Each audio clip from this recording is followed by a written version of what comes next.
Good afternoon. Thank you for joining us in our Solidworks 2018 What's New webinar series. Today we're going to look at one of the four pillars called Smart Manufacturing in Solidworks 2018.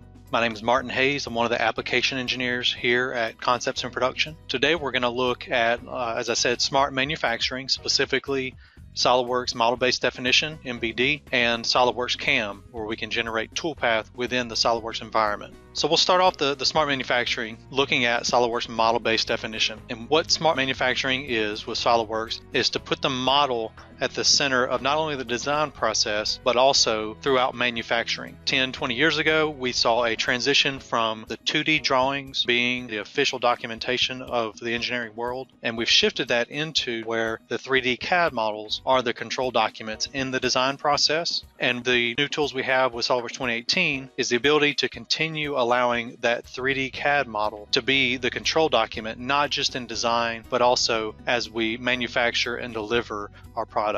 So with the CAD model in the center of our design, we have tools like Model-Based Definition for creating product manufacturing information, or PMI, quickly and easily creating that information on the 3D model, where it can then be delivered through the form of neutral files like Step 242 files with the PMI attached. It can be delivered in native SolidWorks files, in 3D PDFs with interactive views. We'll take a look at that a little bit later, as well as going a traditional route and bringing those dimensions and annotations into our 2D drawings as we continue to work in both worlds. Once we've got our GD&T on our 3D CAD model, we can use it to drive throughout the manufacturing process, even to the extent of generating our CNC codes in the SolidWorks environment on the 3D model. All this integrated with tools like SolidWorks PDM, SolidWorks Inspection, and the other SolidWorks multi-product suite tools that with full integration there, we're able to see everything from data management to quality control benefit from keeping the model at the center of not only the design, but also the manufacturing process. So we start out with SolidWorks Mbd. We're going to look at how do we go about creating this product manufacturing information. And if you've never seen PMI before, one of the things you can do is you can already start generating what we call DIM expert dimensions within SolidWorks Standard, SolidWorks Pro, SolidWorks Premium. Every seat of SolidWorks has access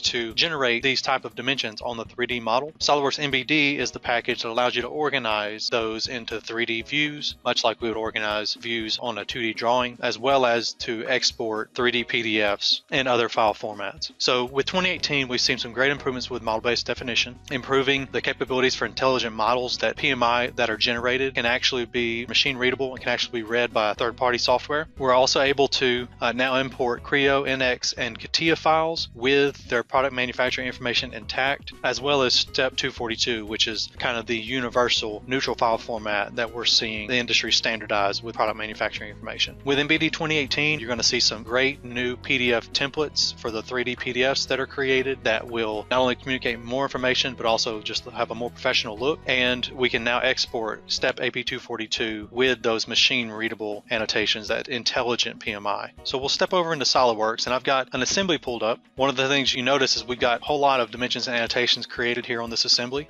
These dimensions and annotations in 2018, we can actually pull the PMI from the part model into the assembly to avoid having to recreate those dimensions and annotations on the assembly level. And that's going to allow us to be able to use tools like SolidWorks Cam, SolidWorks Inspection on the assembly, utilizing the GD&T from the parts. Taking a look at this cover on the transmission here, you see we've got a patterned set of holes with a call out there on it. One of the new things we can do with 2018 is we can actually create a pattern referenced datum. So I'm going to apply datum on this set of holes, and being able to reference a pattern here and have that datum referred to and cross highlight with every member of the pattern, every instance in that pattern, is going to allow us to communicate our ideas more clearly. And that's going to be the theme you see with 2018 model-based definition, is being able to more effectively and clearly communicate what needs to happen with manufacturing this part. So like I said, with MBD, you can organize your dimensions and annotations into what we call 3D views. And these can be viewed by any seat of SolidWorks. You just have to have MBD to create them or to modify them or to export out to different types of file formats with this information. So I've switched to a view here we called isometric notes that has kind of a completed view of that. And one of the things we want to highlight in 2018 is we're now able to include general profile tolerances. So in this 3D note here, I can pull in the new general profile tolerance, and that's going to indicate the tolerance for any surfaces that are not specified otherwise. And of course, that can be easily changed in our feature tree, the general profile tolerance for the entire part. Anywhere that's referred will get updated automatically. Heading back over to the transmission assembly, take a look at another one of the features we got in 2018. Once you've created a dimension scheme on one of your parts, now there's a tool called Auto Pair Tolerance that can actually allow us to automatically create the corresponding PMI for fixed or floating fasteners on a target part based off of a source part. So I've got my tolerance and I've got my PMI created on this main case here, and I want to bring it over across to the matching part. We're able to generate the matching dimensions and tolerance information. And so one of the things that this does is it allows us, of course, not to have to create that scheme all over again, but it also eliminates errors because we're simply pulling the information from one part to another rather than trying to duplicate two sets of equal information across two parts. So when we can have automation like that, not only does it save us time, but it also saves us the time lost to mistakes. Now, when we export this out to a 3D PDF, imagine what you would think of normally a 2D drawing, but a lot of times we don't even print our 2D drawings in PDFs anyways. We might just email a PDF to a customer. Well, since we're staying in the digital world, why not use some of the digital tools we have like 3D PDFs to take advantage of being able to interact with our models? So just like with a 2D PDF from a drawing, we can organize our information into several views, and these views have a couple different front view and back view, as well as a few different configurations called out for different sizes of this inner hole. With 2018, they've added a feature where we can actually play a slideshow of each of those views, bringing our model to life. And as we step through these, you'll see another nice feature we have now that you can pull in configuration-specific custom properties. So as we flip through these last three configurations here, we're able to see the corresponding custom properties in the note box pulled into our 3D PDF. Now, somebody can be sent one of these, maybe a customer or supplier, manufacturer, and they don't have to have anything other than the typical Adobe PDF reader to be able to access this information. Also, new with 2018, we can pull in those 3D notes directly into our models, including that general profile tolerance that GD&T symbols can come across as well. And as I stated earlier, the overall PDF templates that are included with Solidworks Mbd now not only communicate more information than we have been able to in the past with the older templates, but also just have a more professional, refined look. Now, back in the assembly, I want to take a closer look at this case here, because one of the other ways that our customers are able to communicate model-based definition type PMI with other companies is to be able to publish an eDrawings file. And this is eDrawings is a free viewer, if you've not heard of it, that can view eDrawings specific files or even SolidWorks files themselves. And now I can choose the configurations I want to include with the eDrawing, as well as if I want to include a converted form of it. So this time I'll choose to convert each of these configurations to an AP242 file, which is a step file type that will include the PMI with it. And now with 2018 eDrawings, there's also an option we can use password protect with the free eDrawings viewer in order to be able to make sure that that information is only read by the people that it's intended for. So when we export that out to eDrawings and we pull up the information here, of course, all of the dimensions and information will cross highlight with the model. And when we look at the attachments, we'll see those three step files, one for each configuration of the model.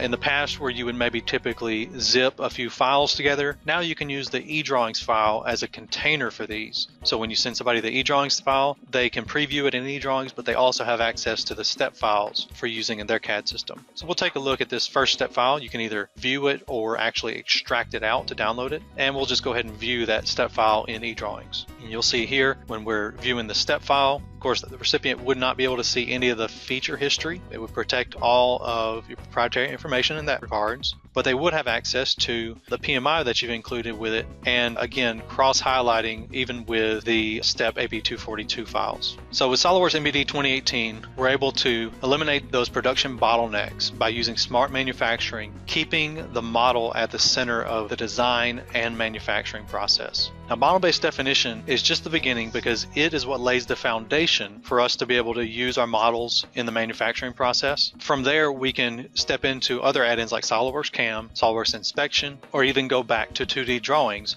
to use that PMI. Now, SolidWorks Cam is a new add-in that's included with every seat of SolidWorks that is powered by CamWorks. It's actually could be looked at as a 2.5 axis version of CamWorks, one of SolidWorks' first gold partner solutions, where we can generate CNC code by recognizing the geometry of the model. So SolidWorks Cam supports part and assembly machining, both 2.5 axis milling, 2 axis turning, as well as 4 and 5 axis positioning with the 2.5 axis milling. And with CamWorks' powerful simulation engine, once you've generated the code in SolidWorks, just like we would typically run an FEA simulation in SolidWorks to avoid the real-life hassle and the real-life risk and the cost of doing a real-life FEA simulation, now we can actually run a digital simulation of the toolpath within SolidWorks before we go through the time for any setups or before we accrue the cost of any scrapped metal. So with SolidWorks Cam, there are two main features that really set SolidWorks Cam and CamWorks apart from other software that's out there in the CAM industry. One, automatic feature recognition. SolidWorks Cam evaluates the geometry of the model itself, independent of the features that were used to create the model. So we can even import a third-party CAD file like Inventor or ProE into SolidWorks, or a step file or a Parasolid, and generate the same CAM CNC data from those models as we would with a native SolidWorks part. And so as SolidWorks Cam scans the model, it will be able to recognize features like pockets, a perimeter feature, faces, open profiles, hole features, and identify that geometry as well as what type of operation needs to be used to create that geometry on a mill machine. And the second feature that really sets SolidWorks Cam apart is the technology database, where your company's best practices are stored so that the software knows how you would typically machine those features. We talk to a lot of people about exploring the options that with SolidWorks Cam, and we'll look at a part they've created and ask them typically how much time does it take to create, and we're able to generate code in minutes that oftentimes will take hours or days. And many times we'll get machinists or an engineer tell us, it takes only a couple hours to create the code because with their existing software, because they typically all do the same type of operations every time, so they know where those buttons are. Well, what SolidWorks Cam technology database does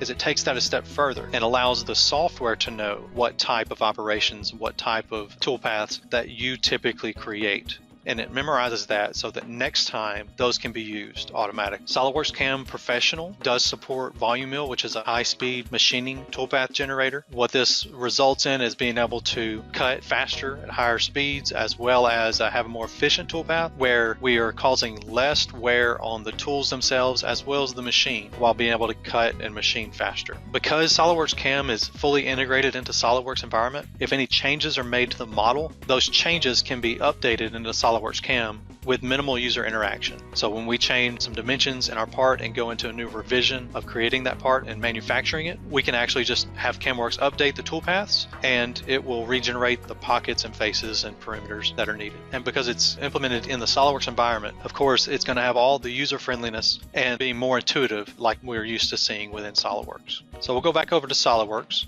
And I've got a different assembly we want to take a look at, and we'll machine a couple parts that are in it. So this is a hood lifter assembly from Ring Brothers. They make high-end aftermarket automotive parts. And we want to take a look specifically this large plate on the back here. Pretty simple, just a little one setup operation here. First thing you'll notice is that the SolidWorks Cam interface is fully integrated into the SolidWorks program. We stepped through a few new tabs that SolidWorks Cam has added, as well as a new Command Manager tab that has all our tools and features. So the way it's broken down for SolidWorks Cam, as well as CamWorks, is this tab is the CamWorks and SolidWorks Cam Features tab, and then the SolidWorks Cam Operations tree, and the Tool Crib, where each of the tools is listed. The Toolpath tree is where we can adjust any of our feeds and speeds of the chosen tools, and the feature tree is where that geometry itself, the recognition of the geometry, lives. And this is how you would see it when you typically go into SolidWorks Cam within a part. I'm going to go ahead and use that automatic feature recognition with this Extract Machinable Features tool. And it will step through and evaluate all the geometry, find where the different type of operations need to happen to generate this and cut this from a block of aluminum. So it was able to find the perimeter, a couple circular pockets, several irregular pockets, and if you'll watch the screen here, they'll cross highlight as I step through them. And this is simply isolating each independent little piece of geometry that needs to be created, and you can control what types of geometry are created automatically within the Solidworks Cam options. So I've done everything except for the facing operation. We're going to come back later and I'll show you how to do that interactively with more of a manual process. But if we wanted to just do holes, we could deselect everything else. So you've got control over that process. And we even get a nice indicator where the setup is. In the toolpath tree, we see each toolpath that's created for those features. And as you look through this information here, we see several sets of rough mills and contour mills, some with countersink for the edge breaks. And down at the bottom, there's a few sets of hole operations. And you may ask, how does CamWorks know what tools to use? Well, that's where the technology database comes in, and a default strategy is selected for each of these features. If we wanted to change that, maybe on this perimeter here, we might not be worried about it being so refined. We might step down to a coarse strategy. Right now it's in a rough and finish strategy. We could even choose a strategy that has an edge break. And these strategies are entirely customizable. We can set up our own custom strategies for the different types of operations and the typical tools that we use for those with their parameters like speeds and feeds and the patterns that are made. So I'm gonna leave everything default like it's done for automatic. We'll go ahead and generate the toolpath. So now with all these crate in, Solidworks Cam has generated the toolpath for each operation, and then we can simulate that toolpath where we walk through exactly where the tools are going to cut. Again, the benefit here is any gouges on the part or material that wouldn't get removed would be visible to us here without having to go through setup time or scrapping some steel to have an incomplete part. You can control this with the speed slider, or you can actually go into a turbo mode that will allow you to step through the whole process all at once without the animation. And then once it's cut, there's an option to show the difference. So it's a red light, green light. Any red areas, too much material has been removed. And the blue areas are areas that there's still material left over. So that's where we want to come in and add that facing operation.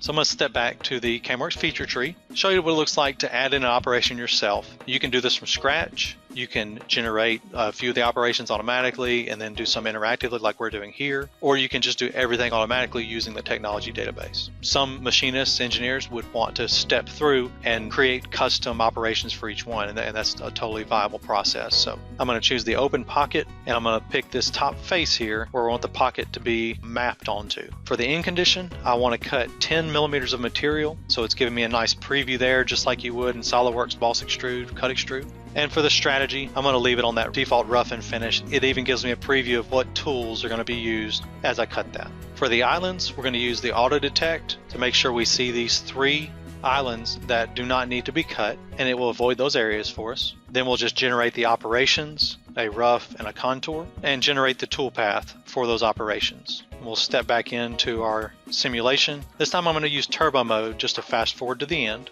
Or we can step through one operation at a time with turbo mode to see exactly what's being cut at each step of the process. So with that last facing operation created, we should be able to cut away all the material, including that top face that's been added in there. Now, because this is all built into SolidWorks, we can go back to the SolidWorks feature tree, add or remove features or change some dimensions. So I'm going to go ahead and just make this circular edge a little smaller here, lightweight the part a little bit more. When we step back into the CamWorks tree, we get a notification that CamWorks would like to go ahead and update the part. I'm going to push OK. The automatic feature recognition is going to run again and update the features and the toolpaths to account for those geometry changes. And simulating the toolpath again, we should see it cut all the way nice and in on the edges here. Now, everything's customizable and automated, but if we did want to take a step back and look at maybe our rough mill operation, we can have comprehensive control over what tools being used, the feeds and speeds, any of the operation specific parameters, what type of patterning we want to use with it, the clearances on the machine. Everything is fully comprehensively customizable for us to be able to step in, adjust the toolpath to our liking, And then we can even save that back to the technology database so that next time it cuts maybe a pocket that size, it will use the parameters that we typically use. What this does is allows us to integrate our best practices into the software so that no matter what engineer working with the software, we're doing things alongside company standards. So with Solidworks Cam, we've got the model at the center of that manufacturing process. We're able to create these CNC programs fast, eliminate the time for not only the original generation, but also for CAM rework when the design updates. The last thing we want to look at is Solidworks Cam tolerance-based machining. This is where the two worlds of model-based definition and Solidworks Cam combine. If we already have the GD&T in that product manufacturing information on the 3D model, we can leverage that information for Solidworks Cam to choose the appropriate strategies. How fine do these faces need to be machined to? How many passes do we need to make? How tight of a tolerance are we looking for? And we can pull that information from the PMI and drive Solidworks Cam strategies based on that information. So back on our Ring Brothers assembly, we'll take a look at one of these other parts and generate the code for it. As you can see, we've got several pieces of product manufacturing information on this part, and I want to pay close attention to the holes. So this hole here and these two dimensions for this counter bore hole. As we step into Solidworks Cam, we've got several of the features created, but we're going to have it automatically create the information for those holes. So I'm going to go to our tolerance-based machining tools. And in tolerance-based machining, it's going to show us every operation that is available, every feature that's available, and what strategies can be used for different tolerance sets on it. Not only is it going to choose whether to ream or drill this hole based on the tolerance, but it will also account for asymmetrical tolerances and finding the mean value. So we'll go ahead and extract machinable features here using tolerance-based machining. And it was able to find one hole operation for the drill strategy here because of its tolerancing. The countersink hole on the end will just be drilled, and the counterbore hole has a drill only. So we'll OK there, and you'll see the strategies chosen. Drill only will forego the center drill operation. Drill on the countersink will create that hole with a center drill and a drill. And then this top hole will get drilled as well with a center drill. Now if we go back into the feature tree and adjust our tolerances through Solidworks model-based definition, we can control what types of strategies are used based on the tolerancing and the finish that we have intended for the part. So I'm going to adjust this tolerance on the top hole here, and then these two tolerances for the counter bore. Now with those created, we're going to step back into Solidworks Cam, and we'll be prompted for a rebuild that will reevaluate not only the geometry, but also the tolerance-based machining created from the PMI. And when we rerun that, you'll see that it will recognize these two operations. Instead of drilling this hole, we're going to bore it out, and on that one as well. And so we'll get a bore type operation there, that standard drill since we didn't change it. And then the reaming operation on this, adding in a couple extra passes for those. Then we can take a step back and go ahead and generate the operation plan for those features. Center drill, drill, and ream, drill, bore, center drill, drill, countersink. Generating the toolpath and then simulating that path. So with Solidworks Cam and the PMI available from model-based definition, we're able to not only generate the CNC code within the Solidworks environment, but to use all the intelligence that we've built into our model to drive the CNC code, the strategies that are used, and the operations that are carried out to create those parts. What this means is, long story short, eliminating hours of complex programming, really going from generating code in hours and days down to just minutes. So Solidworks 2018 Smart Manufacturing, we're able to take the model and through model-based definition, lay down the core strategy to using the model in the manufacturing process. Currently, the standard is for the model to be used as the control document in the design process, but with Solidworks 2018, the tools like Solidworks Cam, Mbd, inspection, we're able to push forward the model into the manufacturing process, streamlining that transition from design to manufacturing. Thank you all for joining us today.